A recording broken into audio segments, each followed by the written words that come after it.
ينضم إلينا من القاهرة المحلل الرياضي أحمد يماني. مرحبا بك سيد أحمد في BBC.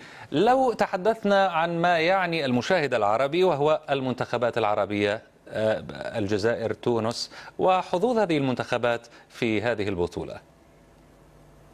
بالنسبة للمنتخب الجزائري مجموعته صعبة. الفرق اللي موجودة فرق قوية. المنتخب الجزائري أدى تصفيات بشكل ممتاز جدا. المنتخب الجزائري برضو عنده حظوظ للتأهل للدور الثاني، لكن معاه فرق قوية جدا، محتاج انه يركز في مبارياته على الأقل أول مباراتين عشان يضمن التأهل، خصوصا ان البطولة بعد ما اتنقلت من غينيا الاستوائية، بعد ما اتنقلت من المغرب عفوا إلى غينيا الاستوائية، أضعفت شوية من الحضور الجماهيري لمنتخب الجزائر. فالمنتخب الجزائري محتاج أول مباراتين يحقق الفوز بحيث انه يضمن بعد كده التأهل للأدوار التالية. بالنسبة للمنتخب التونسي هو مهمته أسهل بكتير جدا. هيلعب مع الرأس الأخضر في المباراة القادمة، ثم المنتخب الزامبي ممكن يحقق بكل أريحية الفوز في المباراتين التاليتين، بحيث برضه يصعد للدور القادم في البطولة. من المعلوم أنه تم تغيير مكان البطولة بسبب المخاوف من وباء إيبولا.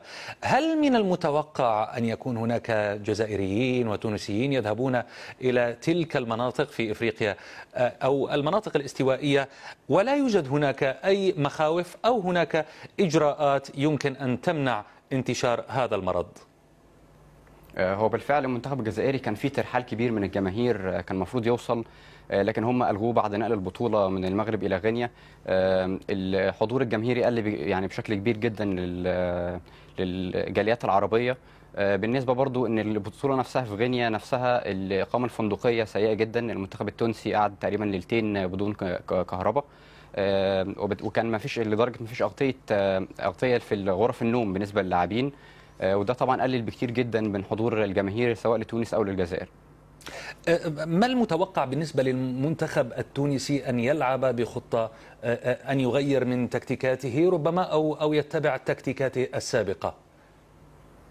المنتخب التونسي هيتبع التكتيكات السابقة زي ما ذكرنا سابقا، ان المنتخب التونسي مجموعته الى حد ما سهلة. الحاجة الوحيدة اللي أربكت المنتخب التونسي إصابة فخر الدين بن يوسف، لكن هو انتدب العكاشي بدلا منه. العكاشي برضو مهاجم قدير يقدر يساعد المنتخب التونسي في التأهل للدور القادم بإذن الله.